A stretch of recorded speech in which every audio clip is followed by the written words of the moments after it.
karagarag, welcome back to my vlog. Isang magandang gabi sa inyong lahat. Mula dito sa Lasak City, nabuhay na naman ang kalag at kaluluwa ni Kuragan sa Purgatorio for tonight's vlog, mga karagarag. Kasi nga, nakatulog ako kagabi. Nag-check ako ng mga pachismis ba. Tapos pagising ko lang, umaga na pala. Ayun nga si Kuragan. At ito na nga mga karagaraga, mga latest kaganapan ngayon na pinag-uusapan ng mga active na mga chismosa at mga chismosa sa social media na kung saan tahimik lang ang daloy ng traffico ngayon sa chismisan sa mundo ng beauty pageant. Walang masyadong mga ichichiburit-chiba, kalma ang mga mitrohan sa mga marites. So, ako mga karagkarag, unstoppable daw talaga ang pambato ng Thailand na si Opal. Dahil lagi talaga itong pasok sa top 5 sa mga prediction sa mga beauty pageant pages, lalo na sa mga taga-takos. Hindi daw talaga nila nilaglag si Opal sa kanilang top 5 mega favorite sa corona sa taon na to sa Miss Universe 2024. Of course, hindi nila pwedeng kontrahin si Opal.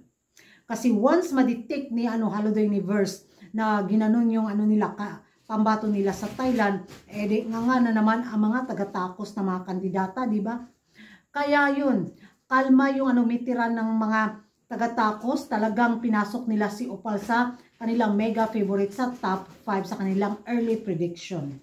Sinipa pa nga daw ni Opal yung mga mababagsik na malakas na mga frontrunner sa mga taga-takos gaya ni Peru, gaya ni Venezuela, gaya ni Dominican Republic. Talagang top 1 si Opal. So, okay lang naman. Wala tayong kiber. Kalma lang din tayo. Kasi kung sakaling manalo si Opal, hindi ganun ka-exciting yung magiging journey niya. Parang na-predict na ba na, ay, alam na namin yan. Walang yung emosyon natin na, ay, manggigigil tayo sa sobrang happiness na finally nakasungkit sila, but di sure kung makasungkit sila ng corona o sa mga susunod na taon hanggat dyan pa si Holiday Universe.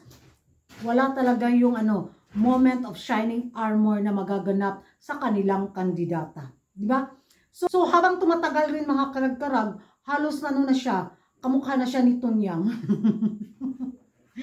Pati yung style, pati yung pamika, parang ginaya nila si Tunyang sa katauhan din ni Opal this year. Ambot galore lang. Pero well, kahit anong gawin nila, kahit nga maputso-putso pa sila sa kanilang preparation sa darating na MU, kung hindi man sila makapasok sa top 5, baka may special award. Yun lang yung magiging eksena nila.